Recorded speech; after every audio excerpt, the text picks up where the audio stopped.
there is a good chance I'm there because I've been Googling pool parties in Washington and I can't seem to find anyone. There doesn't seem to be any options for a pool party in Washington, so there's less chance of me getting distracted this year at the conference, so I'll certainly be there.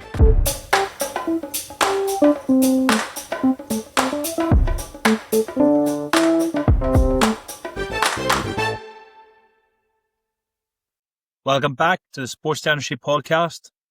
You're away gallivanting again, Umar. You were off sunning yourself in Marbella. Yeah, I suppose there's worse places to be than being in Marbella, but I was there for strictly work. I'll have you know, John, strictly work. Yeah, I don't believe you. Well, if you call hitting some golf balls around, losing some golf balls, getting some vitamin D on some beautiful courses in Marbella, then yeah, that classifies as work to me. Yeah, still don't believe you. Well, I came back in one piece, which is the most important thing.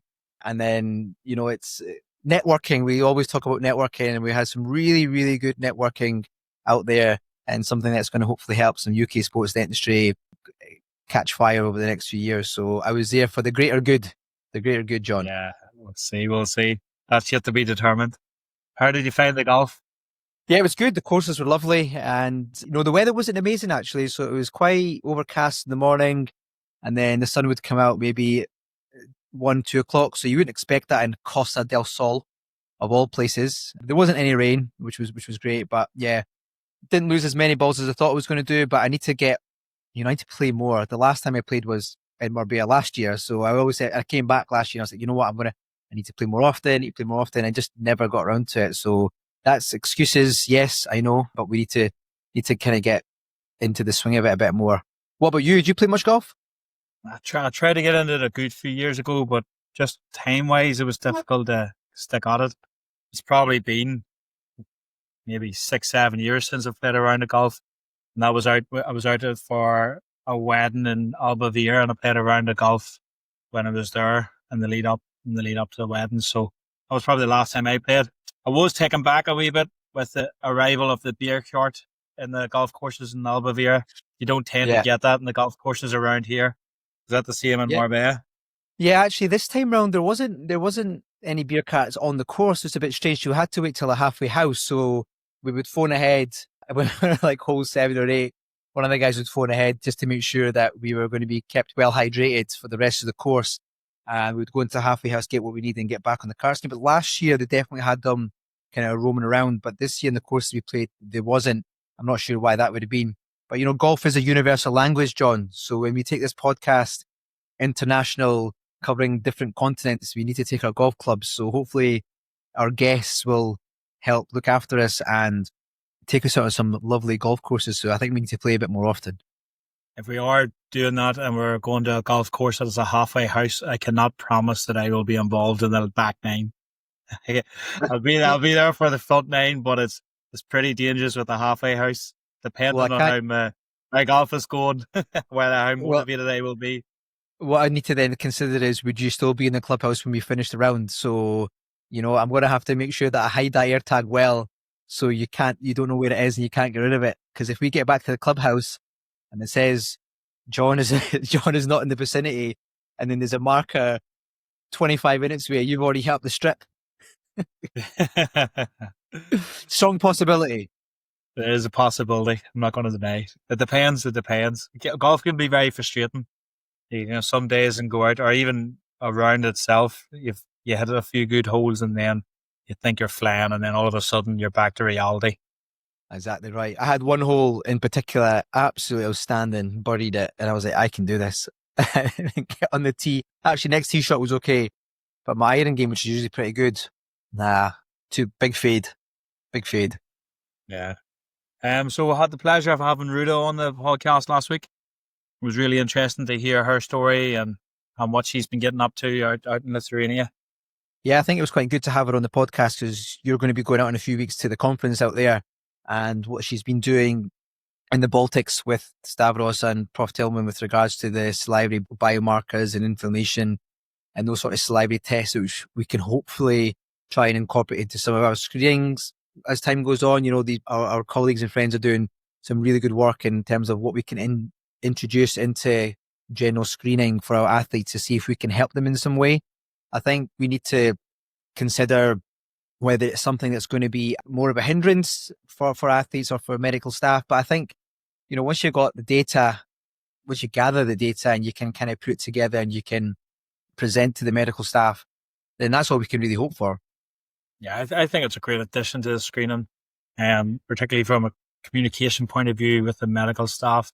We talked about in previous podcasts about introducing the intraoral scanning into our screening. So having that, and then if the practicalities of saliva testing and having the ability then to get them biomarkers, them inflammatory biomarkers, and being able to communicate that with the medical team, I think it really helps as well. It's just seeing if the practicalities of it, are we able to do it with such a small time slot that we get with these athletes? Just whether that can be incorporated or not. Yeah, I think you're exactly right, because time is money, isn't it? So, we don't get a lot of time with these athletes in screening at the best of times. So potentially looking at introducing things like that may not work, but all we can do is try, and all we can do is ask the question. And I suppose anything additional that we can present to the medical staff and to the athletes that's all we can do, really. And then it's up to them to decide whether they're going to find it useful or not. We're seeing that sports dentistry is getting recognized a lot more with our sports medicine colleagues. We're talking about the conference in a few weeks' time in the Baltics. We had a lot of good representation from our sports dentistry colleagues at a recent conference there in Madrid at the Isokinetic conference. We had our colleagues from Germany do a workshop, and also our colleagues from Portugal and Spain do another workshop with EcoSIP as well, our partners with the European Association for Sports Dentistry, doing a workshop, and our previous guest, Thanos, being involved in that and talking about orofacial trauma in soccer in the field of play as well. So it's great to see so much sports dentistry being involved in what is essentially a sports medicine conference. Yeah, and I believe that's where the growth's going to happen for us as sports dentists, being invited to speak at big conferences like that. And I looked at the photos and videos of our colleagues out there, and it looked absolutely incredible. The venue at the Atletico Madrid Stadium, and just how they had the screens set up in the stands, and they had all the delegates sitting in the seats, and just the backdrop of the pitch. It just looked amazing, really. And like you said, they are our German friends and Portuguese friends. We're flying the flag for us sports dentists. So hopefully the medics at that course will then stand up and take notice and believe when they go back to their own countries, they can kind of be like, actually, you know what? It was very interesting to hear what they had to say, and they kind of reach out to sports dentists in different countries, and we can then get approached to speak at these conferences, because that's where the growth is going to happen. And we need to aim to have sports dentistry to that level of attendees in time to come. It won't happen overnight, we know that, but certainly the Europeans are paving the way for us, the Americans, and then we know there's a lot of other conferences happening around the world, which hopefully, you talked about the super conference potentially in a couple of years' time, but hopefully that will be another stepping stone to making things really take off. Yeah, the backdrop to the conference looked fantastic, having it in Atletico Madrid Stadium. So I have a question for you. If we were to develop the UK Sports Dentistry Association conference to it was big enough to justify going to a sports stadium to host it, what sports stadium in the UK do you think would you want it to be hosted in? You've got me there. To be honest, it depends on what time of year it would be. If it would be in the winter, then you'd have to have a closed roof. So you're looking at things like Principality in Cardiff. That's a cracking stadium. If you're looking at the summertime, then the likelihood it would be in warmer and sunnier, you have to look down south. And what better place to go than the home of cricket, Lords? For people who don't know, well, Lords is the home of the Marylebone Cricket Club, and where Middlesex play, and a lot of England Test matches are played there. And I'm lucky enough to be a member there, and it's one of the most amazing grounds ever come across, and that would be probably my pick. But there's so many grounds out there. Tottenham Hotspur, apparently their new stadium is meant to be state of the art, incredible. What do you think? Where would you, in Ireland, you're looking at Croke Park, right? Would be the biggest one. Yeah, Croke Park would be the biggest one. All the rugby stadiums are good as well. And then you've got the likes of the Viva as well in Dublin, but Croke Park would have the biggest attendance, and that's where the NFL game is coming to Dublin this September with the Steelers. Just announced there this week, the Steelers playing the Vikings. So really looking forward to that.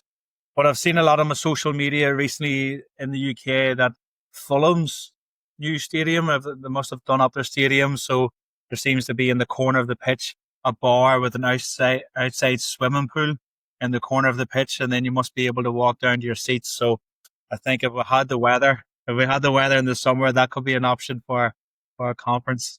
Well, did you just Google pool parties football stadium England and then that came up with Fulham? You're thinking, right, okay, that's exactly where we're going to go. We might have to do a little bit of a recon.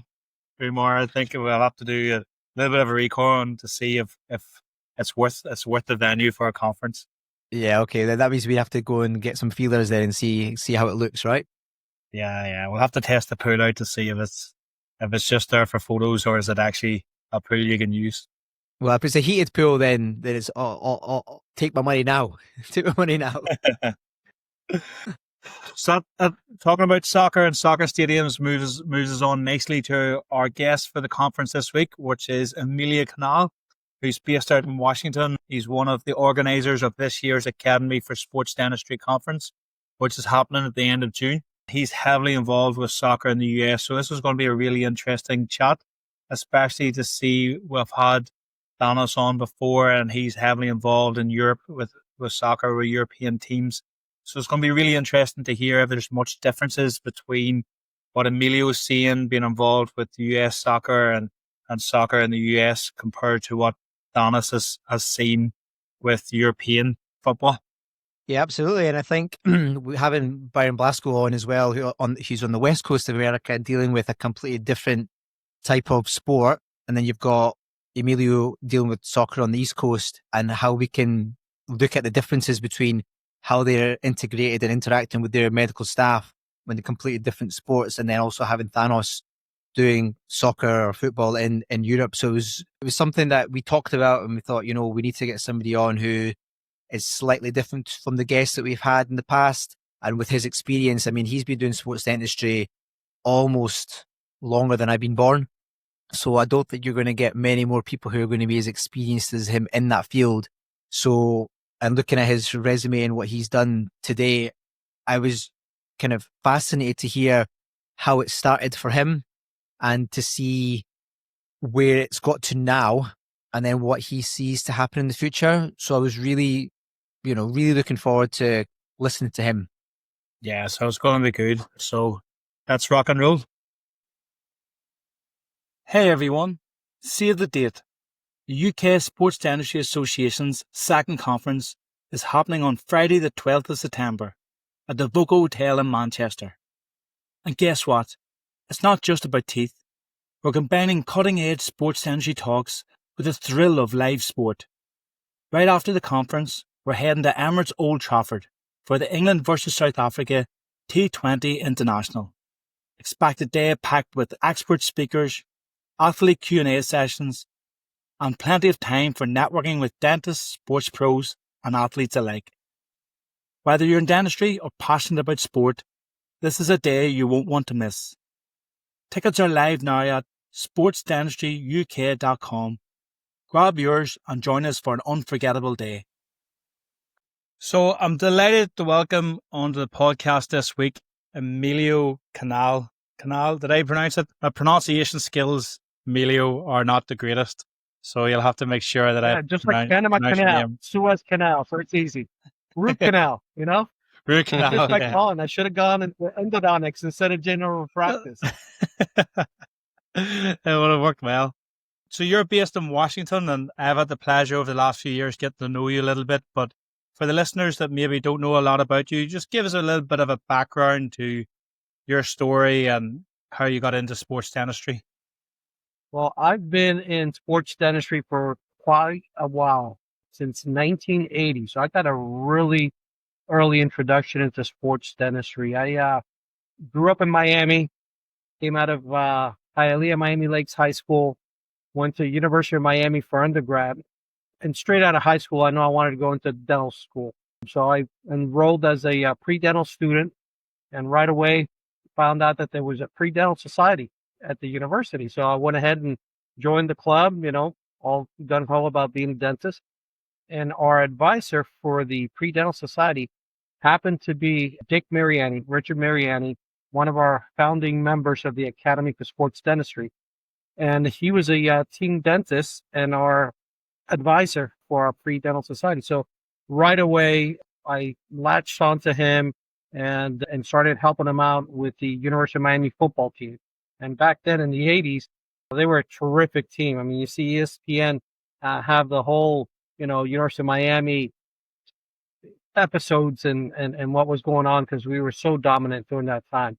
So he got me involved making mouth guards for the football team. In the locker room, we had a little area dedicated for the mouth guards, almost like a little closet, basically. And back then we were doing vacuum forms. So when I had time between classes, I would head on over. We had a wall full of little cubbies and for each player. And my job was to make sure that there were always 2 mouth guards in each cubby. So I would come in Monday after the games on Sunday and see, okay, who lost their mouth guard? What do we need? And start fabricating mouth guards. So as an basically 18-year-old was exposed already to sports dentistry and making mouth guards at the university level and helping them out. The players would come in early August before the season started. They would do the preseason examinations, like kind of what we still do. And then impression taking at that point, and then models were poured and shipped off to the locker room, and we fabricated the mouth guards there. So as a pre-dental student, I was helping, cleaning up. I wasn't doing any technical work as far as pouring or impressions, anything like that, but helping to clean up and then later on making the mouth guards for the team.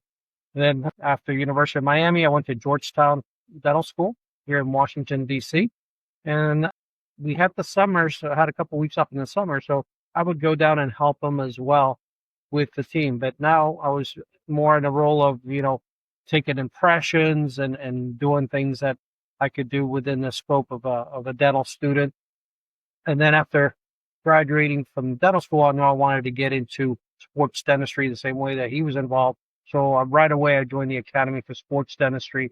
I was going down to help him. At this point now, I've transitioned to doing the examinations and taking the impressions and going through that. So it's quite the transition.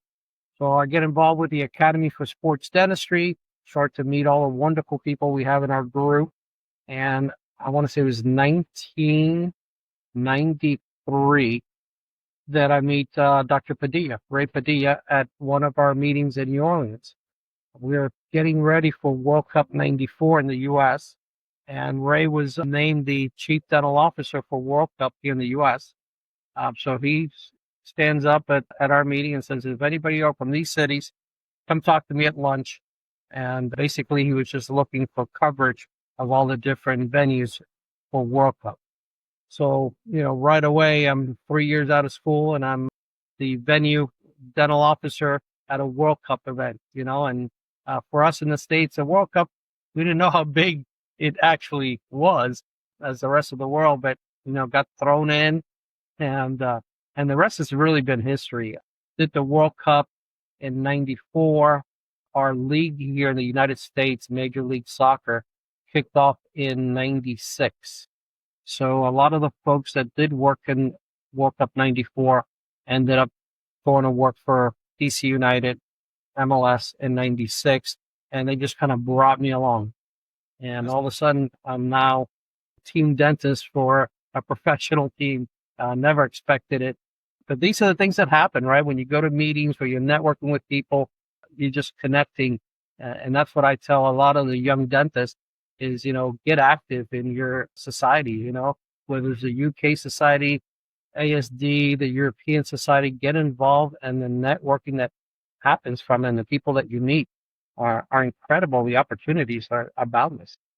It's really interesting that back in the 1980s, there was already screening of athletes being done and the vision of mouth guards.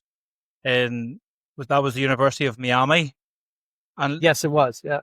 Yeah. And have you noticed much difference in obviously back then it was the vacuum form, and now we're more tend to do thermoforming laminated mouth guards, but Have you noticed a lot of difference between the screening and the mouthguard revision that was happening then compared to what happens now? Definitely besides switching over to the pressure lamination mouth guards, now we use the pressure laminations. Mouth guards last a little longer, so we don't have to be producing so many mouth guards as we were back then. As far as the preseason examinations, I always thought we were very thorough in what we were doing. At that time, we were getting kids that are coming out of high school to the university, right? So these guys are 17, 18, 19-year-old. So we're doing still with the same things that we're dealing now, wisdom teeth issue. Some of these kids came from areas that they didn't have access to dental care or didn't pursue dental care.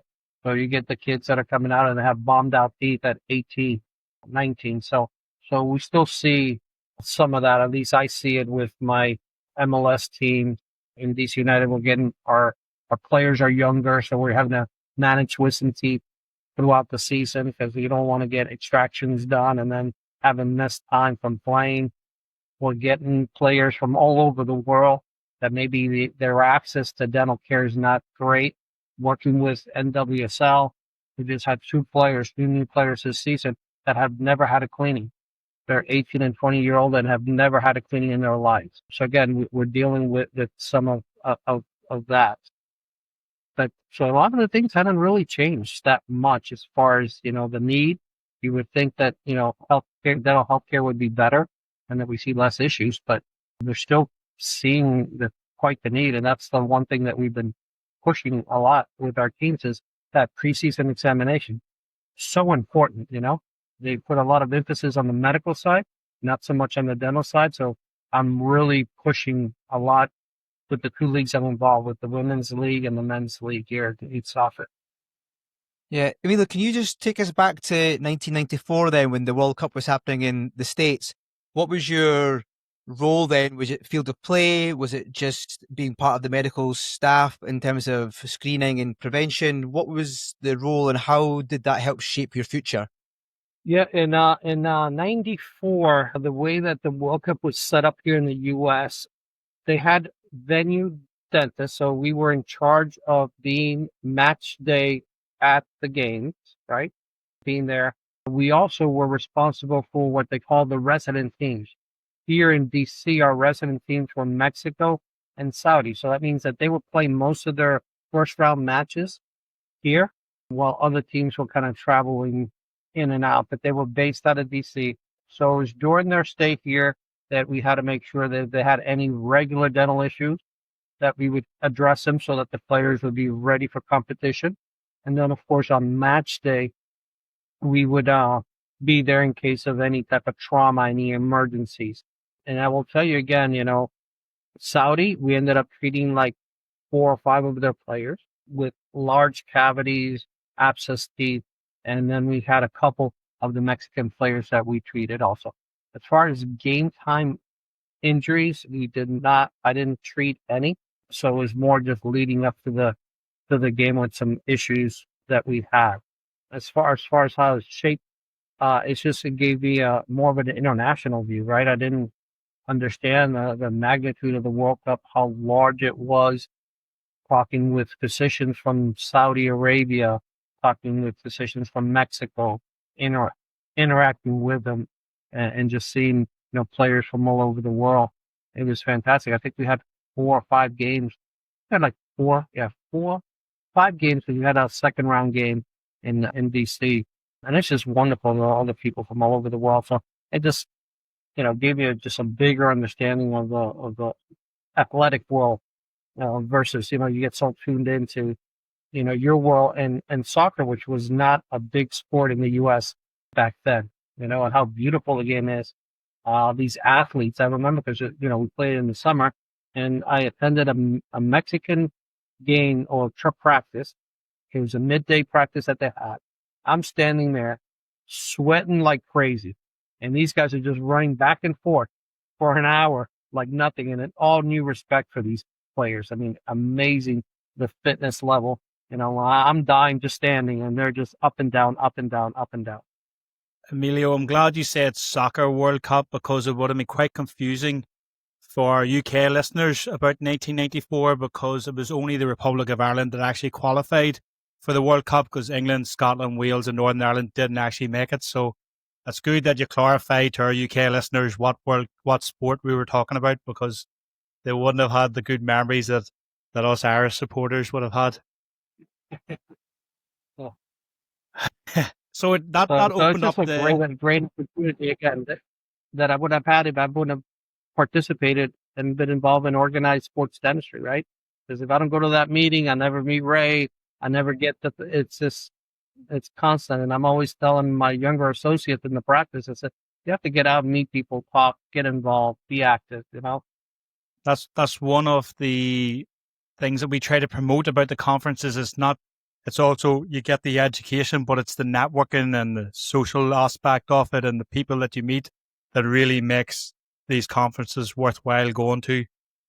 So that the World Cup, it opened up the door for you to start to work with soccer and getting involved with soccer. How has that developed in Washington? You mentioned about how the MLS started in 1996, and it's probably had ups and downs where it's been maybe not got as popular or strong as it had hoped, but then we would see a lot of it now with Inter Miami and the likes of David Beckham being involved and Messi moving over. Have you noticed much of a difference in the development of the MLS over the years? Oh, huge. This is my 30th season with the club. So I've been there since day one with them. And it's definitely more of a professional team at a high level. The way they go about the match preparation, definitely huge strides that we've made and teams that we've added to the league. It's night and day. In some ways is better, and in some ways you miss that small tight culture that we had before. It was much more of a family environment. Now it's all professional, which is fine. I mean, that's where it needs to be. The level is really elevated in the MLS. We've been able to bring in great players like Messi. You talked about Beckham when he played, but you go down the list. I mean, a bunch of different Brazilian players, Argentine, Central America, European players that have been great for the league and have been ambassadors for the league. So the league continues to grow. I wish sometimes I like standards, right? So I wish that sometimes like our playoff system, sometimes they keep changing it and it's tough for the fans to follow. Just get what system and stick with it and it will be fine.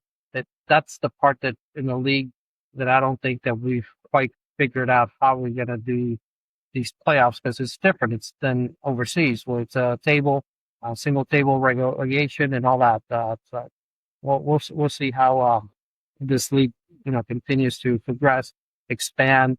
We have other leagues that have started like the USL, United States, and now they are coming in 2 years. I think they're coming as a Division One or Premier League, and their format is relegation.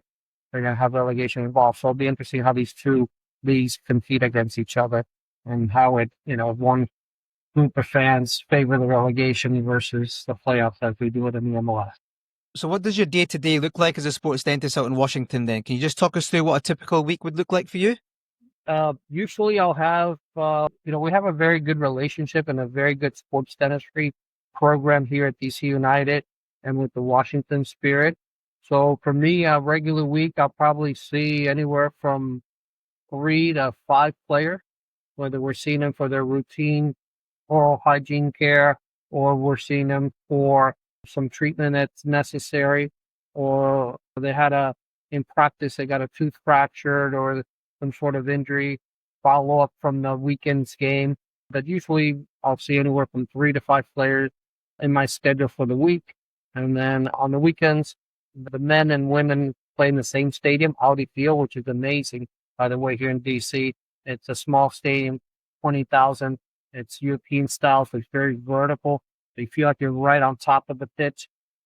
So, and those that come out to the meeting in DC that Saturday after our symposium, there's a DC United match, and I've made arrangements for to have a nice block and get a tour of the stadium and and get a feel for our club.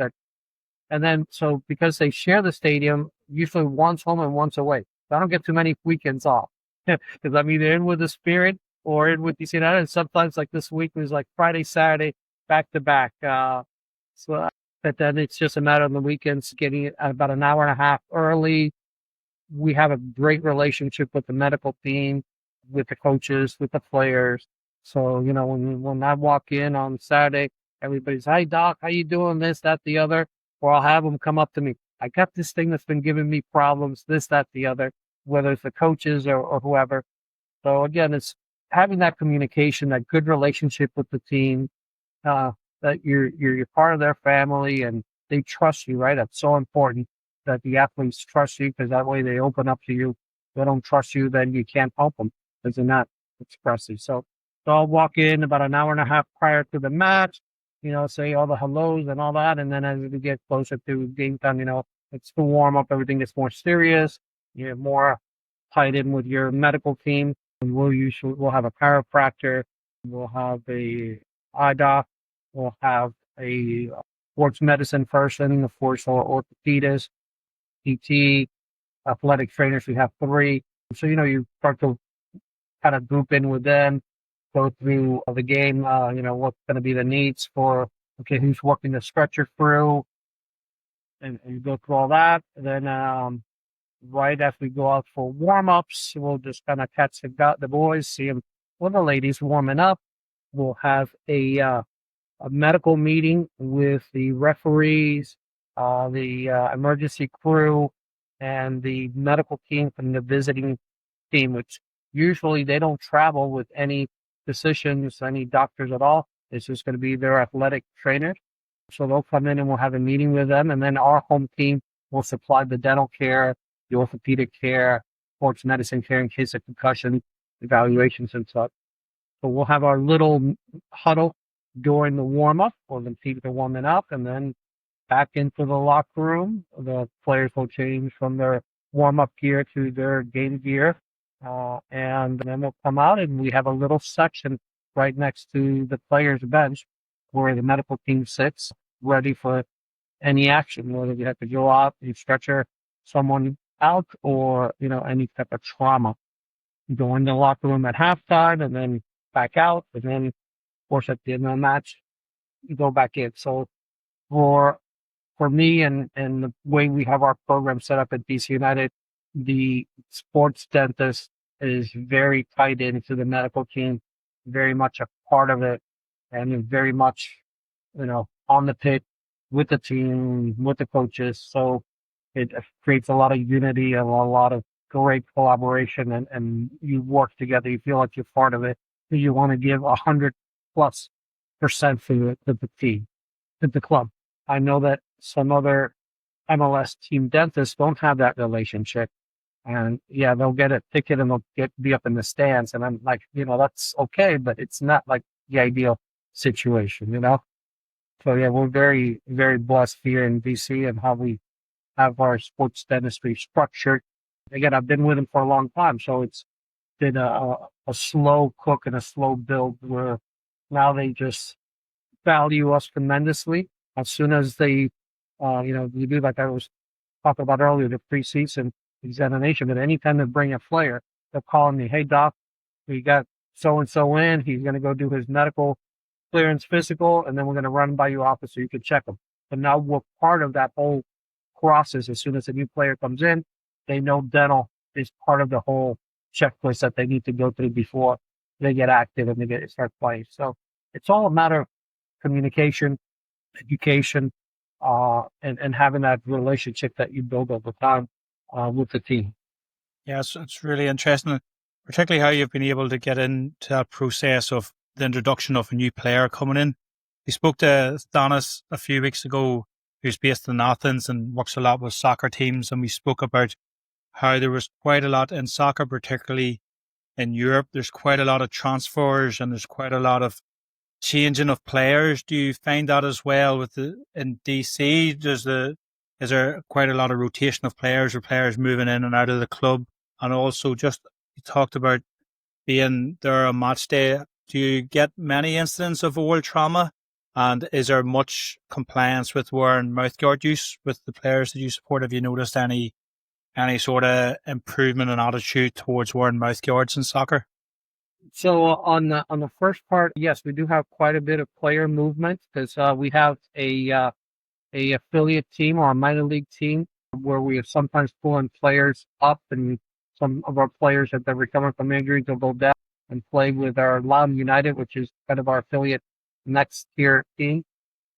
Also, we're always looking for players. We have transfer windows here in the MLS, like you have in Europe. So sometimes, it's quiet. We got nobody coming in other than the local youth players moving up from either the academy or from our affiliate team. And then during the transfer window, yeah, we'll get 3 or 4.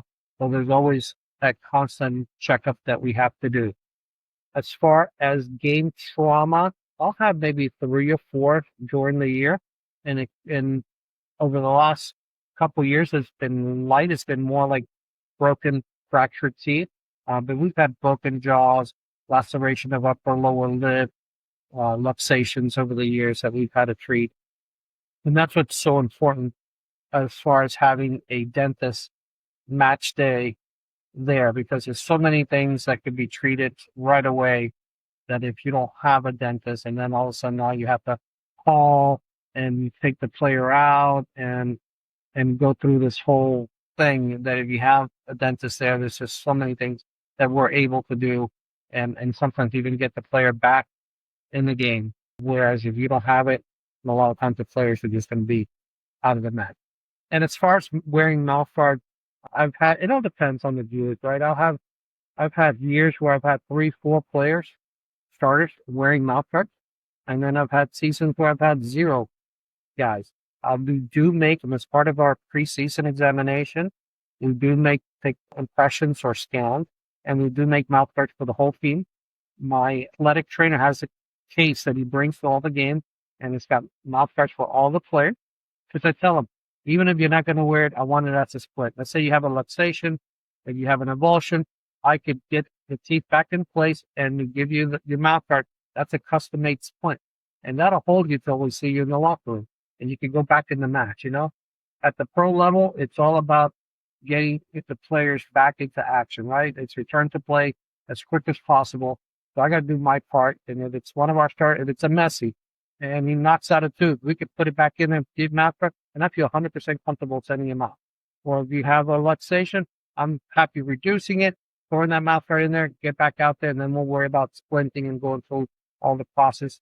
Especially if it's in a very important game and they want to play. They're very competitive. These athletes, as you guys know, they don't want to come off the pitch. Even when they get substituted, they get upset. So they want to be in there. But that's it. I'll have some years that it's great with mouthguard wear, and then some years that it's not so great. What I found working with the men's and the ladies team, the men are more likely to wear the mouthguards than the females. And I thought it'd be the other way around. The females would want to protect their teeth more and their smile. But in 30 years I've been doing this, it's been the men that wear the mouthguard more so than the ladies. The only time I get the ladies to wear it is if they've had like some trauma, and then I said, no, we need to wear this at practice and the game for at least minimum of 2 weeks. That's the only time I get them to wear it. That's interesting. Why would you think it would be the men that would be wearing it more than the women? I don't know. I really don't know. I don't know if the men are looking more for an edge, right? And feeling, hey, I feel stronger with this will go with some, basic movements and things like that. Yes, and let them take the mouthguard up to the training room, the weight room, and try and do some squats and things and see if you feel any stronger. So I don't know if they're looking for an edge where they feel stronger, or they feel more protected, or they feel it can be more aggressive going in. I had one player that just retired recently, and he actually did a podcast for the American Dental Association, ASD and ADA did a podcast, and I brought him in. So I don't mind mentioning his name, Steve Burbaum. He's now our GM for a couple of teams in the area. But he had like 4 or 5 concussions, almost ready to retire. And I said, listen, you're doing all these neck exercises, you're doing everything else, then let's throw in a mouthguard. It's not going to help for everything, but it's not going to hurt you. And he was able to play another 5-6 years, and he really had, I think, maybe one concussion after having so many in a row. And he will tell you that he credits the mouth guard. Not that I have any data or whatever, but all I know is I could tell you that he didn't. He felt very comfortable, and this player, for practice, for games, always the mouth guard in place. So I don't know if that, again, that security makes them stronger, better, where the ladies, maybe they don't look at it in that manner. Yeah, that's really interesting. So is there, you said like you see maybe 3 to 4 traumas a year, and you've been doing this for 30 years, so you've seen hundreds of traumas. Is there anything in particular in soccer that is high risk? Is it maybe jumping? Is it elbows that cause it when players are jumping to try to head the ball? Or is there any particular movements, or is there any patterns that you've noticed over the years that might lead to trauma? Definitely elbows and hands by far the most. When we talk about big trauma, those are the ones that we tend to see. I know that we've had a couple broken jaws, and that's been more knees, like they've gotten the knee to the jaw. But on the dental side, it's usually an elbow. Yeah. Yeah, and that tends to be like for jumping and stuff like that. So any like the centre halves and forwards that are going, they're maybe the ones that are more high risk. And did you find it was easier then for them to comply with mouth guard use, or was it just dependent on the player's attitude? It's more than their actual think it's position. More player attitude if they're open for it, because we all have worn mouth guards, and we know it's not anything. If it's properly made and properly fitted, it's not a problem as far as comfort or breathing or any of these excuses they give you. I think it's just a player's mentality and being open to using them. A lot of times I'll say, let's introduce it in training. And wear it in training, you have a lot more, you train 4 or 5 days a week, game, for an hour and a half, you come in the game. So that's just one occurrence in the game versus 5 possible occurrences during the week. So I try to kind of build them up and say, start a training. And then once they get used to wearing them, sometimes they just carry it over to the game. And in DC, is it just you that's the sports dentist? Have you got other sports dentists around you there? And what's your relationship with other MLS teams and their sports dentists? The majority of them have their own sports dentists as well, or how's that kind of network there? So in DC, we have a good network of sports dentists that are tied into other sports, like the Washington national baseball team, the Commanders, the Capitals, the hockey team. So we have a good network of docs, and we'll help each other. I know that Dr. Kasparowski with the Commanders and myself will help out each other. I'll cover for him when he's out of town. And like, for example, we have the head coach for the Commanders coming in to see me because Dr. Kasparowski's out of town. And then he'll cover matches for me at DC United. So he's got credentialed, and again, we have that nice network. So within the different sports, great network. Within the league, I have taken the lead as far as creating a contact list that the league has with all the team dentists. So we could, if you have players going out or any injuries, there's access with that's easy. Because I know I have a player that's going over there, and all of a sudden the athletic trainer, hey, he's got a toothache. I said, okay, let me call so-and-so. Hey, can you check on my player? And vice versa. So we have a pretty good communication. And then on the women's side, on the NWSL, they've now added a dental consultant to their medical setup. They've come out and say that all team dentists have to meet certain qualifications. No other league in the U.S. has done that. So now they require the team dentist working in their league, NWSL, to be a member of the Academy for Sports Dentistry or an active Sports Dentistry Academy. Also to have taken the Academy for Sports Dentistry, Sports Dentist, Team Dentist certification course. And then certain requirements for them to do a preseason examination So they've set really the standards, and they've blown everybody away because the NFL doesn't have that. NBA basketball doesn't have it. The hockey, nobody's come out and really. What sports that, Emilio? This is the What's the women's soccer league. The women's soccer league. Yeah, NW. That's independent of the men's soccer league. It's a different Independent. That's governance. Correct. Yeah. Yes. Okay. Yeah, but they've taken the lead on the sports dentistry side and say, you know what, we require our sports medicine doctors to have certain qualifications. We expect our athletic trainers to have certain qualifications. So now let's have some certain requirements for our team dentists that are going to be so involved. As in the past, and the way it is here is someone that knows someone that knows someone. It's not really on the dentist side. You're not meeting certain criteria, which I've always found funny because on the medical side, there's all these criteria that they all got to meet. Certain amount of years in this, certain amount of years in that, this, that, the other. And when it comes to dentists, just the guy around the corner is good. and that's not what we want, right? We know that it's a little different.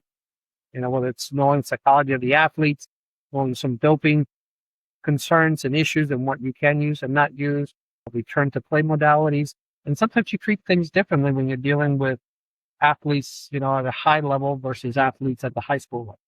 I think that's important. I think they need to have a degree of experience, or they need to have the extra qualifications, because certainly for us in Scotland, we have to do the advanced pre-hospital care course, which is it's called Scrum Caps, but it's run by World Rugby. And that's given me so much confidence to be able to set pitch side or field of play side if there is any sort of, not just facial trauma, but also trauma with helping the medical staff, if there's a concussion or if there's any sort of major event that needs extrication of players. And I think that's been really, really important for the sports medics to gain our trust, because then they know that you have that level of education and training that they can trust us to be able to give them an extra pair of hands, extra pair of eyes. Obviously, when it comes to the dental side of things, in terms of oral trauma or facial trauma, quite confident with that, with the amount of training that I've had in that to date. But I think it's the advanced pitch side care that they actually see that as a massive benefit, because now they've got a clinician whose expertise is orofacial, but also at the same time, if they needed us, we're able to help with that, God forbid, life-threatening incident or something like that. So I think certainly us in the UK, we have that, and it's great that the Women League have introduced that. Do you think that's something that might get rolled out to the NFL, to the NBA, or to the men's league? Well, we've been working on that. I've been working a lot with the Major League Soccer for years and trying to create these standards and requirements. And I don't know why some leagues are resistant. I really don't get it. I can't speak to the other leagues, but I can speak with MLS that they just haven't bought into. I mean, why wouldn't you want to have your team dentist meet certain requirements and some certain trainings rather than just leave it up to the club to get wherever they want? And you have $1 million players now, because we are spending a lot of money in players, and I don't know. I would always think that you want the best for your athletes.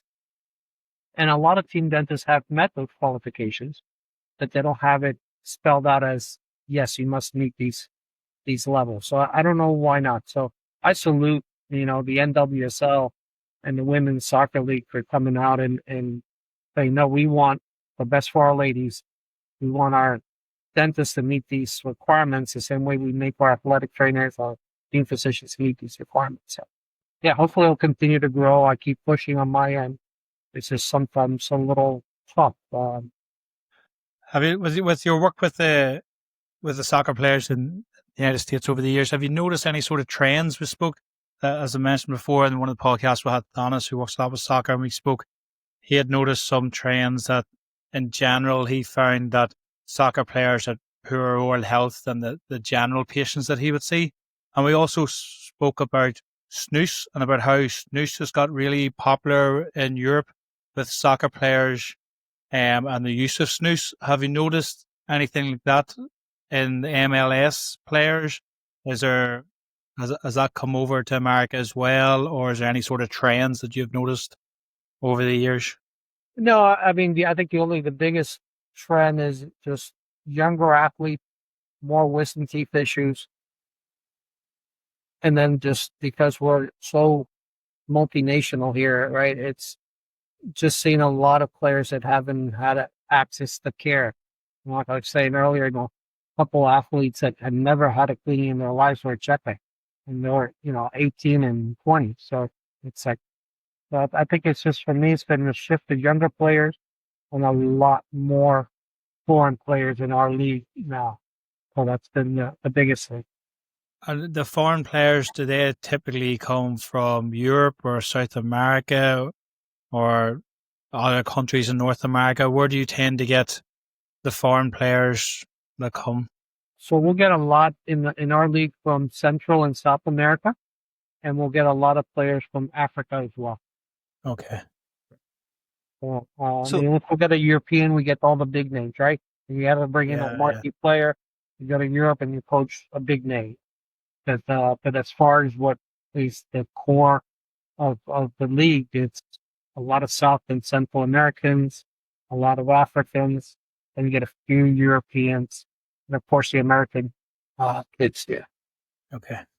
What would you say to somebody listening in the States now who wants to get into sports dentistry and wants to become affiliated with their local team, whether it's with soccer or basketball or hockey, ice hockey? What would you say they should look at doing as their first step? Well, first of all, sports dentistry. It's funny because sometimes I'll talk to dentists and they say, "Sport, oh yeah, I don't take care of any teams." Well, it's not all teams. I mean, all your patients, everybody's a sports dentist. Any general practitioner is a sports dentist, because we all have patients from age 5 that are playing youth soccer or youth football to 70 playing pickleball, right? So all general dentists are sports dentists. So, we and if I'm treating someone, I want to know what's the latest modality and treatments for trauma. What's the newest thing on prevention? I want to know all the latest, and that's what the Academy for Sports Dentistry, your group in UK, the European group. It's all about educating the dentist, managing trauma, the latest modalities in prevention, just regular oral health. When you talk about sports drinks and sports gels, how does that affect the dentition? And just having an understanding of diet.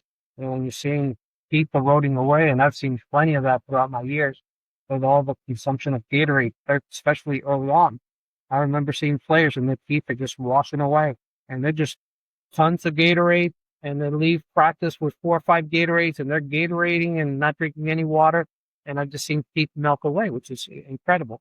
But I would say, that sports dentistry is for every dentist. In our academy, and I'm sure in your group, it's multidisciplinary. We have oral surgeons, we have endodontists, we have, cosmetic docs, we have pediatric docs. So again, it's really for everybody. It's just a matter of getting the latest information. Return to play, sports psychologists, the psychology of the athlete. When there's an injury, they kind of shy away, and how do you deal with those athletes? Because then, they're recovering from an ACL. So now they come in to get some of the dental stuff they've been putting off, dealing with the mental health. And that's what our groups are all about, is we give you so much information. In DC, we're going to have a psychologist. We're going to talk about technology with the sensors in the mouth part. We're going to have Adam from Prevent giving us an update of what data they've been seeing and what they've been collecting. We're going to talk about concussions. Sometimes you're at a high school game or just youth game, and one of the kids go down, and you're the only one that has a couple letters after your name. And you say, "Hey, doc, come over here, take a look at them." And I'm a dentist, but it's nice for you to know a little bit about concussions, and that's something that you get at our meetings, right? So you could, oh yeah, he's got a concussion. Maybe we should, take him to the hospital or do something. So this is a part of being a healthcare provider. It's so important in taking care of your patients that you know a little bit about everything. You're not going to know it all, but have an introduction to know where to guide them, where to, send them to. And I think that's what the academy brings, is just general knowledge in all these little pieces. And then for those that work with teams, even greater, because then there's also their information that elevates you and the networking that happens. So I think we're all sports dentists. And the first step, I think it's, getting involved with an organization, whether it's the UK, AOC, European Group Network, and then reach out to your local youth clubs or here in the United States, the high schools. The high schools are really underserved. I work with a couple of high schools in the area where we do not break for the football team, lacrosse team, basketball team. So just get involved and communicating, and these things lead you from one thing to the next. But yeah, attend the meeting, connect, network with people, great education that you pick up, and then you kind of bring it back into your office. No different than going to any other meeting and learning something, and then you bring it back to your office and implement it for your patients so they'll get better care. That's, for me, what sports dentistry is all about, and it starts really with our groups. That's the only place you can get in the U.S. It's only one organization that does that. We have 15 different cosmetic groups, but we have just one sports dentistry group. Yeah, great. I'm really looking forward. I'll be in Washington. It sounds like I've seen the schedule come out, and it looks like it's going to be a great educational meeting, as well as the networking and support. And we spoke about it. We speak about it in the podcast. It's about, we're trying to bring everybody. The podcast, one of the things we're trying to do is bring everybody to sports dentistry together. So dentists are looking to get involved in sports dentistry. Reach out to Emilio or try to get to Washington this year. We spoke about it in previous podcasts. If it's difficult to get there for the 3 days, the team dentist course is a fantastic introduction into sports dentistry. Get out and do the team dentist course, which is the day before the main conference. Next year, the World Cup is back in North America, Emilio. It is. The World Cup is back. And is there any sort of developments yet? Is there any buzz happening around leading up to it? I've got some good stories there. So I mentioned that I was a venue dentist for World Cup '94. Dr. Padilla was the chief dental officer, so he ran all the venues, collected all the data. I was the chief dental officer for '99 Women's World Cup here in the U.S. And I was also the chief dental officer for 2003 Women's World Cup. That's the World Cup that was supposed to be in China, but we had the avian flu situation, so they shifted it to the U.S., but we were already ready from the last World Cup. So I've been involved with those, and the way we've set it up has been the same way that was set up in '94. You have venue dentists. Those venue dentists do attend the match there in case of any emergencies and all that. Very excited that this year we have the Club World Cup here. Actually, there's going to be a game at Audi Field the week before our meeting, so we just missed the window of being in town during the Club World Cup. And then next year, as you mentioned, is the Men's World Cup here.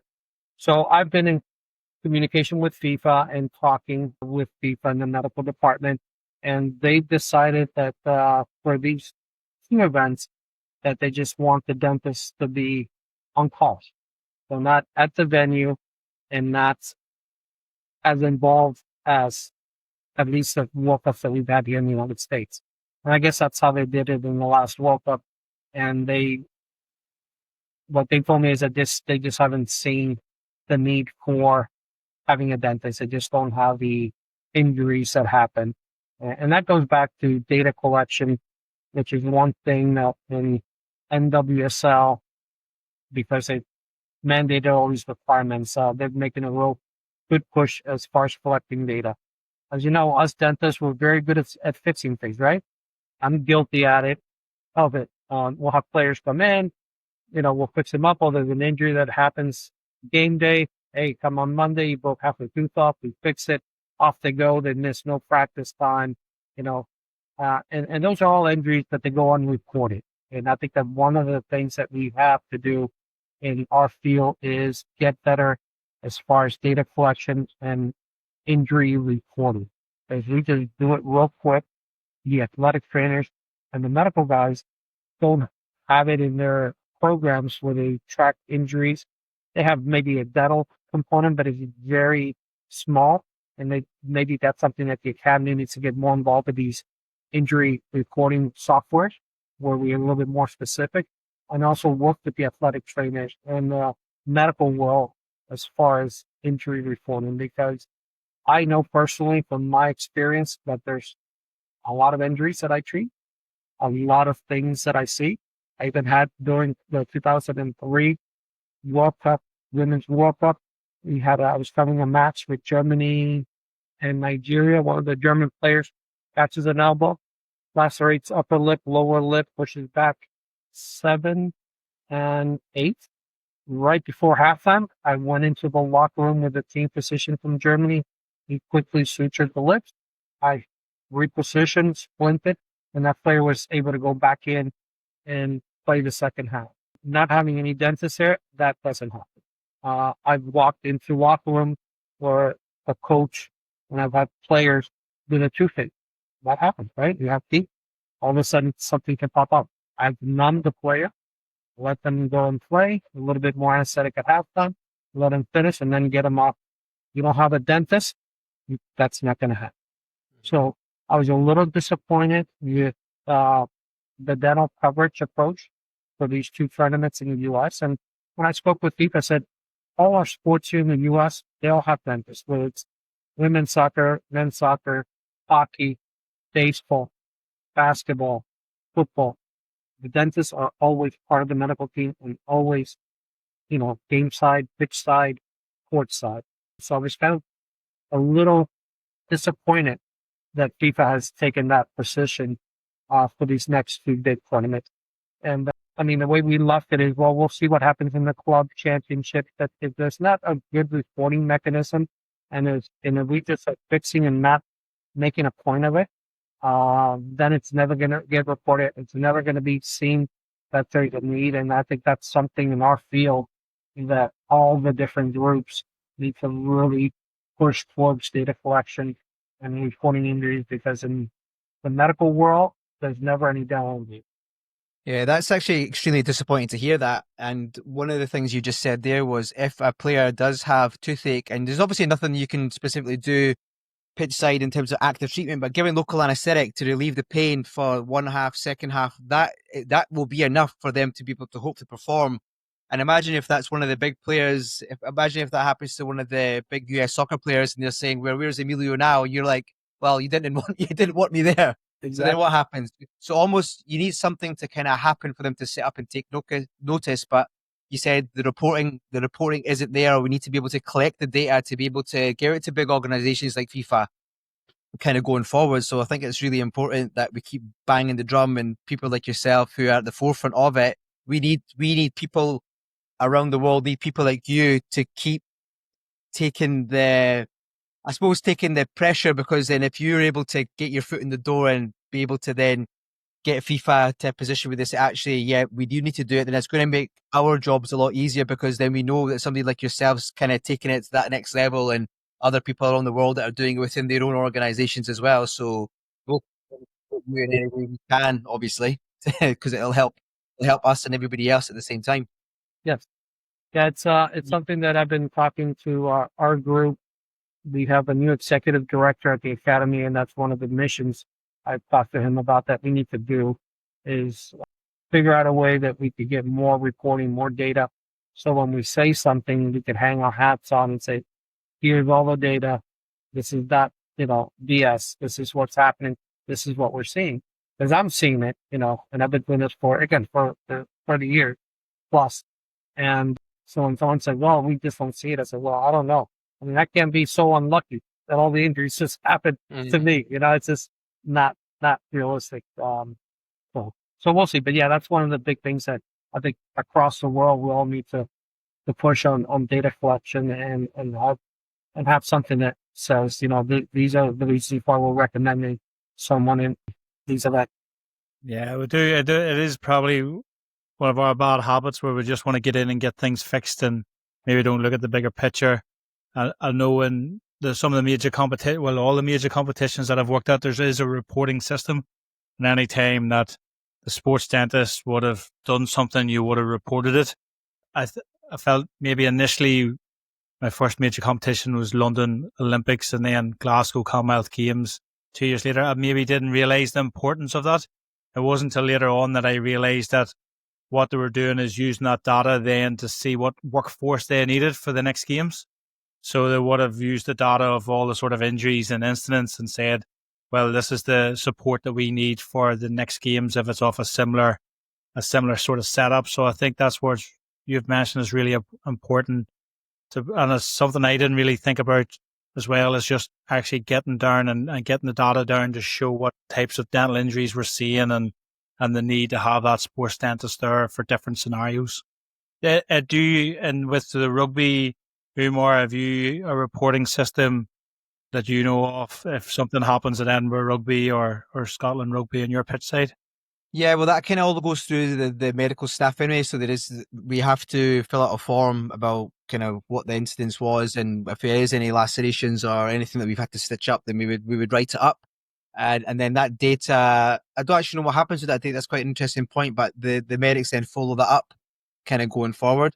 Or if we're playing against Italy, if we're playing against Wales, then they'll obviously their medical staff will then take that forward. But maybe it is something that we need to look at in a little bit more detail. And that takes us on to kind of early 2028 Olympics as well. So obviously it's a bit disappointing with the World Cup, the Soccer World Cup, but hopefully when the Olympics comes to town, you'll have a bit more of a say in terms of all the sports that will be involved in there, because there will be several sports where there's quite a lot of trauma. Is that something that you'll be involved in with as well in terms of your role as the CDO? In the Olympics, they'll be in California. It'll be LA, so they'll have a chief dental officer there. That'll be a California license. I will probably help out because I've talked to a few dentists that are kind of, and they're both academy members that are up for the job. I don't know who they're going to go with. But we've had a conversation about, yes, getting involved and kind of almost like a 2-level at the Olympics. If you have the polyclinic where you're treating the players, and then you have the coverage at the events where there's risk for trauma. And the conversations I've had is the local dentists that don't have as much experience in sports dentistry will probably feed and support the polyclinic more.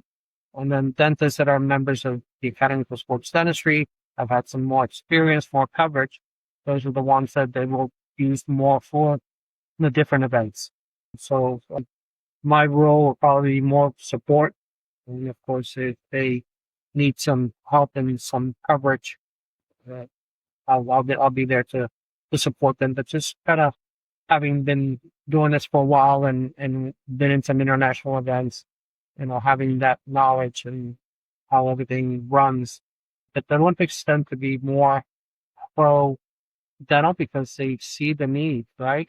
And you have the record of all that. And even when I was talking to FIFA, they knew that, oh yeah, in the Olympics, there's that the dental facilities get used a lot. And, so that's why I don't know where FIFA is getting their data or not. But again, we're very quick at fixing things. And I know I've been guilty.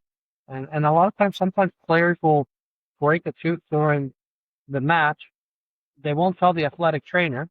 Oh, yeah. They'll show up in my office on Monday, because Monday's usually we play on the weekend when there's an off day. And I broke this, and then I go ahead and I fix it. I take care of them.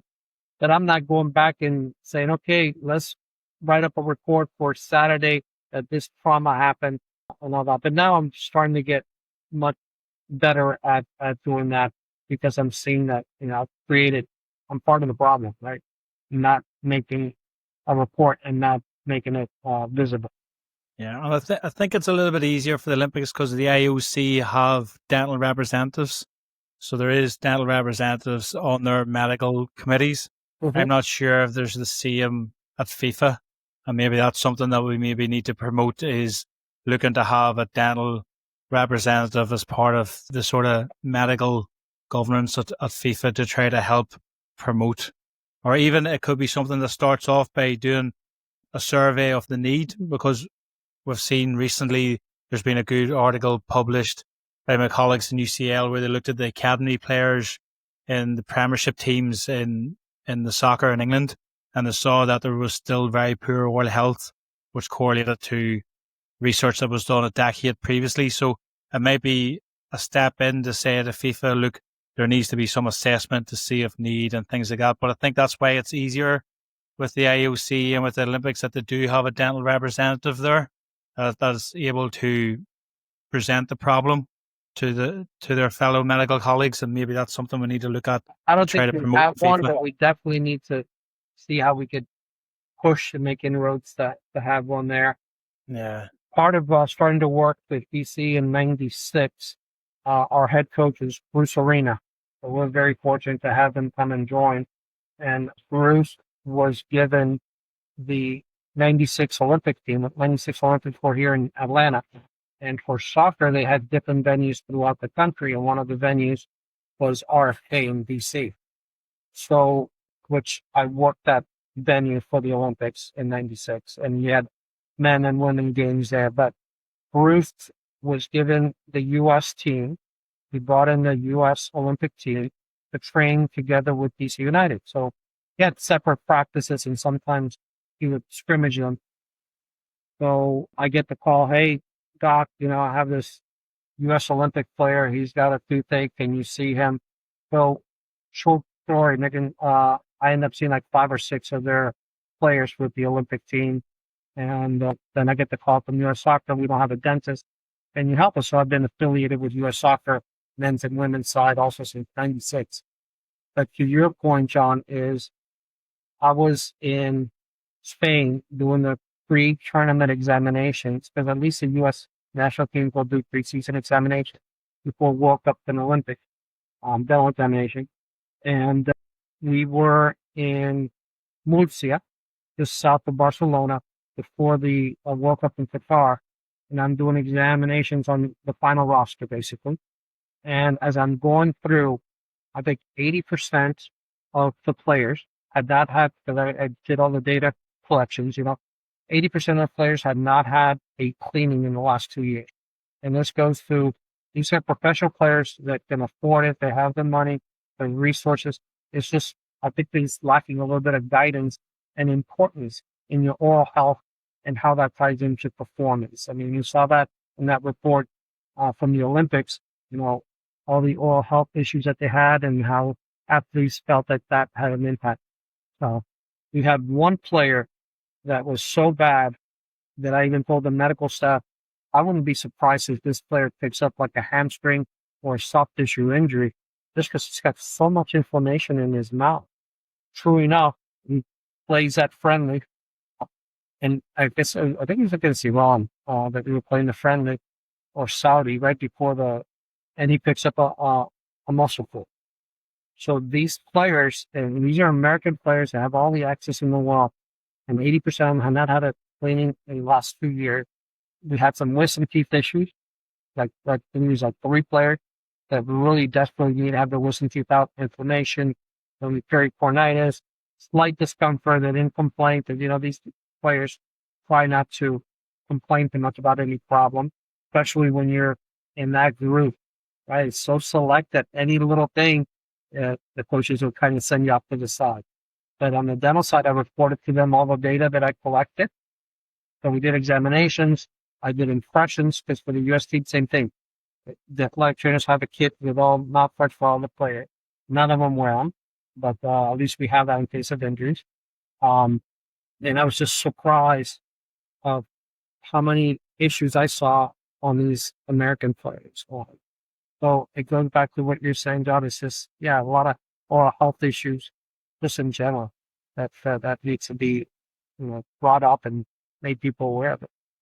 Yeah, I think there's maybe a stereotype there that maybe people that can't get access to dental or can't afford dental, but there's so many, that doesn't seem to be the barrier. It seems to be more their awareness and the importance that's put on the need than anything else. Like we've seen it as well with examples of the French national team as well, the World Cup winners, that they've really got a lot of them have poor oral health as well. So it's not so much a cost or an access thing. It's more down to how much importance that's being put on to the oral health by the athletes and their support team.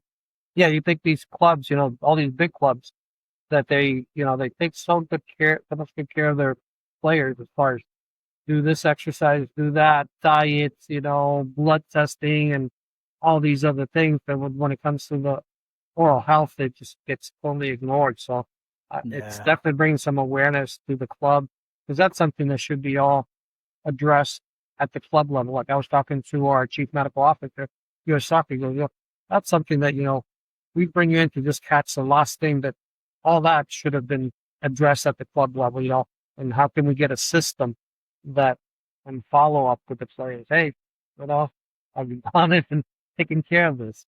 Because that's the thing, time, right? They get traveling, tournaments, family, the last thing they want to do, but they have to kind of squeeze that in. It doesn't take that much time, and that will make a big difference on the overall.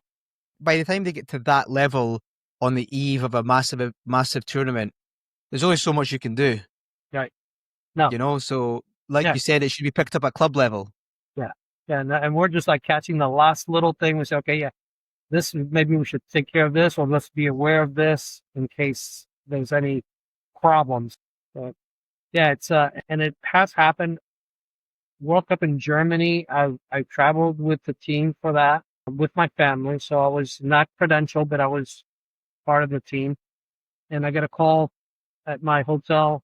Hey, Doc, can you come over? We have one of our players and get in there. And sure enough, he's got an abscess. So I said, okay, let's get him on some antibiotics. This is like a day before a match. We were in Nuremberg and we were playing Ghana, I think, the next day. And I'm here saying, well, why didn't, you take care of this with your club? So it's just, it's things that do happen. And again, we did all that, but that went unrecorded. It didn't make the data, and we go back to circling. Yeah, we're doing all this great stuff and you have these great stories, but there's no data there to tell them, and show, hey, this is what we need to do these examinations at the club level, at the, national team levels, because we're catching things as we go along.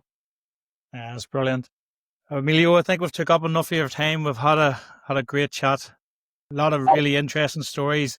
And this is another reason for anybody that is thinking about going to Washington to get there and have conversations with the likes of Emilio and other sports dentists that have 30 years experience doing sports dentistry, and pick their brains and listen to their stories. It was so great to hear all the stories that you have, Emilio, and I'm sure we've only scratched the surface. So thanks very much for coming and sharing them with us. You're welcome. Everybody come to DC. We have a great lineup of speakers. There's a little bit of everything for everybody. So it's really well-structured lectures. And when we talked about our title for the conference is Essential Pillars of Sports Dentistry in Your Practice. And we're going to talk a little bit about trauma. We'll talk a little bit about the psychology of the athletes, concussions, restorations. I'm very excited about our doctor that's going to be talking about TMJ injuries and how to treat that, as it relates to sports. So a lot of great information. And the sports team dentist course on Thursday, hands-on, will be not only making pressure laminated, but we've also, this year, I've added scanners. So we are going to scan and print some mouth guards, and you get a chance to try a pressure laminated mouth guard in your mouth, and then try one that's been scanned and feel the difference. So again, it's a great lecture. Hope that everybody that's listening can make it there and get involved. It's not just if you're involved with teams, but it's also, for your own patients in your practice. I mean, you want to try and give them the best. So educate yourself, and you find it to be a lot of fun, a lot of great guys. For someone who's got 45 years worth of experience, I think anybody who's wanting to go to this event, unfortunately I can't make it this year, but I think it's something that would be silly for someone not to go along, especially if they're nearby or have the means to do it, to come up and speak to you, for you to impart your wisdom on them. And like you said, you had a little bit of luck back in the day where you were just at the right place at the right time, and then from there it's kind of taking you to where you are. I've got a massive favour to ask you. So obviously, the sightings of Bigfoot are neither here nor there, and we are kind of liking John to Bigfoot because you just never know if he's going to be there or not. So please, if you do see him at the conference, make sure you get somebody to take some photos and videos to show that he was actually there. We'll have to document that, yeah.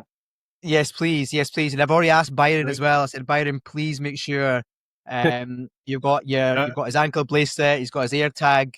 So we just want to make sure that John is there and he's got a presence. There is a good chance I'm there, because I've been Googling pool parties in Washington and I can't seem to find anyone. There doesn't seem to be any options for a pool party in Washington. So there's less chance of me getting distracted this year at the conference. So I'll certainly be there. Excellent. Yeah. We're big fans of networking, so we do like a network, and that's a good place to meet people and share stories. So I wish you all the best, and I'm sure we'll be in touch, and it'll be good to meet you in person sometime, Emilio. Thank you so much for your time. Yeah, look forward to it. Thank you, guys. Thanks. Appreciate it. You guys have a good day. Thanks very much. Thank you. We are delighted to have Ionate as a sponsor for the Sports Dentistry podcast. Are you looking for a water bottle that's built to keep up with your active lifestyle? Look no further than Ionate, the totally leak-proof water bottles with triple lock technology to prevent spills no matter where you're headed. With a simple one-touch opening mechanism, you can sip on the go without hassle. Plus, Ionate's sleek, modern designs are not only functional but can be personalized just for you. Made from high-quality steel, these bottles are easy to clean, and best of all, they're sustainable. From 320 mils to 1200 mils, Ionate has the perfect size for you, whether you're just out for a jog or going on a long hike. And it doesn't stop at water bottles. Ionate also has travel mugs and flasks to keep your drinks just right wherever you are. Ionate is the official water bottle supplier to the British and Irish Lions on their tour to Australia this summer, and are the official water bottle supplier to the NFL, so you know you're getting the best. I have been using their bottles for a long time now and cannot recommend them highly enough.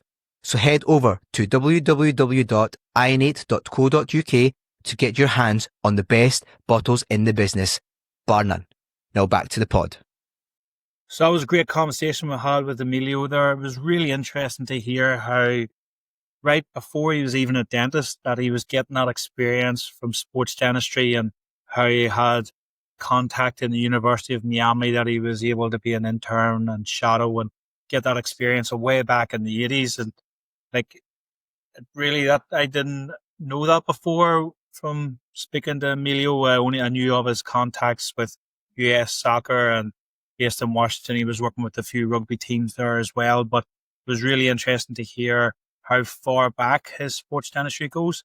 Nowadays, with the internet and with everybody being on social media, you kind of get a good feeling for what's going on out in the world. But back then, that must have been a lamplighter or someone that was leading the way in the University of Miami, deciding to set up that program and start sports dentistry there.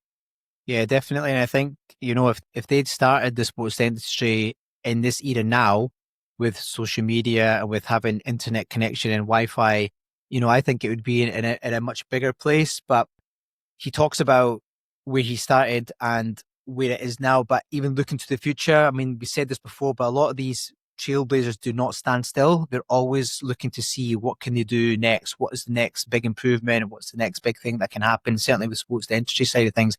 And also his involvement with the World Cup soccer 1994 and how he had a big part to play in that, sitting pitch side. It's obviously disappointing to hear that FIFA have decided that they're not going to have any dentists sitting pitch side or have any field of play role at next year's World Cup, which is hosted between America and Mexico. So that was quite disappointing to hear. Yeah, it was disappointing, but it did highlight a really important aspect where we need to be recording and we need to be making notes of all the good work that we're doing there internationally from sports dentists. We're all very hands-on and we want to get in, we want to help people and want to help our patients and want to help the athletes that we support. And sometimes we forget to look at how we can do this recording and having a look at it from that perspective, so we can go to our colleagues and say, in this scenario, there's a higher risk, and this is when the sports dentist being pitch side is more appropriate compared to other times. So I did highlight that. It was important as well to highlight that. It was something that maybe that I haven't really thought about in the past, making notes of exactly how much support I'm providing these athletes. So then you do have a bit of a feel then for planning. We did a lot of it, like in the likes of the Commonwealth Games and stuff like that. When you're at major competitions, they use a lot of them records to plan their next competition, and I've seen a little bit of it then. but I probably didn't, outside that sort of environment, I probably didn't think about the importance of us needing to record that so we can have that data to show our colleagues. I think you're right. I think we do need to collect more data, don't we? And be able to collate that together, not just here in the UK, but kind of worldwide. And if you're kind of obviously a bigger pool of information, a bigger pool of data, then the stronger the links and the stronger the message can come across as well. So I completely agree with you there. I think we're maybe a little bit lax when it comes to, because you're so caught up in the moment of doing immediate trauma, but certainly pitch side stuff, which is what we're discussing at the minute. You kind of get blindsided by that. One of the interesting things he talked about was the biggest trauma that he normally sees in soccer is elbows. So elbows to the face. And I don't know if you saw the game at the weekend, Alex Scott, who plays for Bournemouth, and they were playing against Aston Villa, and Tyrone Mings' elbow, I feel, was in probably an unnatural position. So he elbowed Alex Scott in the face, and you can see it. He went down. This is in the 7th minute of the game. He actually ended up playing the rest of that first half, and then he went off, and then he went to hospital, and it was found out that he had a fractured mandible. Now, whether the fracture kind of started as a non-displaced fracture and he was able to play through it, and then obviously as the game went on, maybe became displaced. My worry there was if he starts to get internal bleeding, if the floor of the mouth becomes filled with blood, and then you've got swelling of the tongue, or the tongue goes up and back, airways obstruction. There's some big things. I'm not going to say that having a sports dentist pitch side there would have necessarily clocked that or diagnosed that, but I think you need to have somebody there who's got interest or knows a lot more about the anatomy when it comes to fractured mandible, because that's one of the most important things for immediate care in terms of what can cause a catastrophic event. And then that obviously leads quite nicely into when he comes back from injury in terms of the face protection, which we know our South American colleagues have been doing quite a bit of work in that. And you'd obviously seen a few things recently where they were expanding that into the digital art form of doing digital facial protection. So it's very interesting that Emilio had talked about that sort of injury, and it happened just at the weekend there too.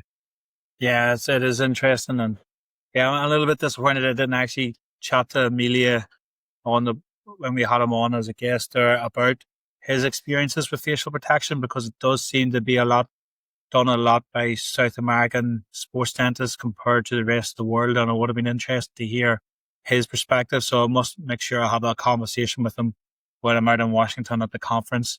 But it is quite interesting that incident the weekend, but also you've got that balance of the player probably wanting to play on and maybe not fully understanding what injury they received, and maybe it was halftime before they realised. And then at the weekend, I think as well, there was that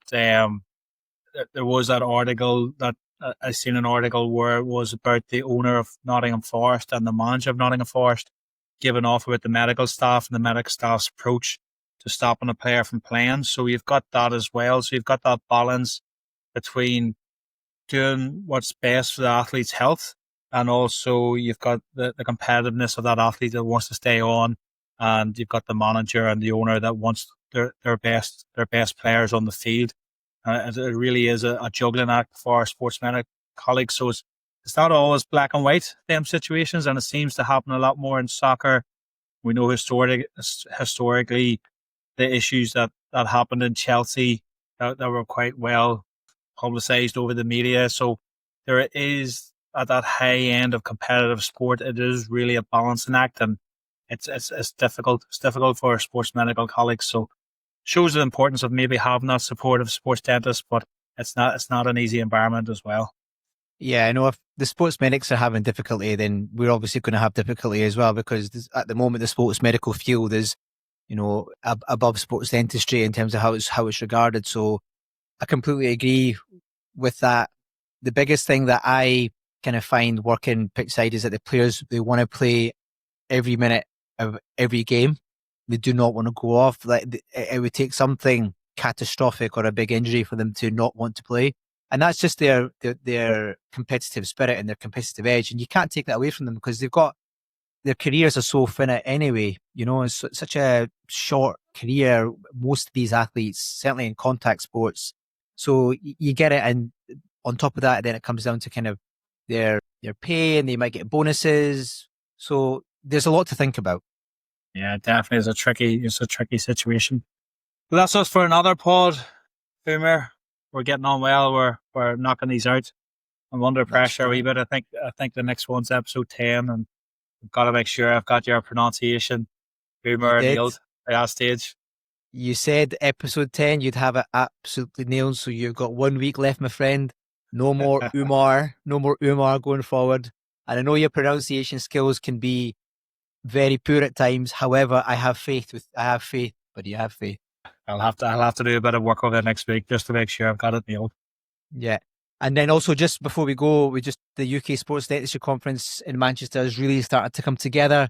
Ticket sales are going really well. And I think you'd mentioned again that there's not a huge amount left for the full day ticket conferences, and the lineup for the speakers should be coming together quite nicely. Sponsors as well. And it's only 4 months away now. So before you know it, it's going to be here. So get buying your tickets, guys. Yeah, and if we can get the weather that we're having at the moment, it's going to be a great day. A nice, long, sunny evening to watch the cricket. It'll be fantastic. Yeah, it's going to be good fun. Have you got anything planned for the rest of the week? No, it's pretty straightforward week this week. Just doing the clinic, trying to keep up with my teams, the usual. Trying to keep the head down. June's a busy month of the Baltics at the start, and then of Washington at the end of June. So looking forward to that. Yeah, very good, very good. Just keep those brownie points. Keep gathering the brownie points. Keep gathering them. That's it's all strategy at this stage. You got to make sure that you're using them at the right time. Yeah, exactly right. Exactly. Hopefully they're not listening to this podcast, so we'll get away with it. So. Yeah. You've used a few from your Marbella trip, I'm sure, to get away for a few days. No, Marbella was okay. I did come back on a Saturday rather than the Sunday, so most of the people came back on the Sunday, but I was being a good boy. I came back on the Saturday. So that's it. That's a good brownie point in the bag there. Very well played. Well played. Yeah. Chat to you soon. Cheers, buddy.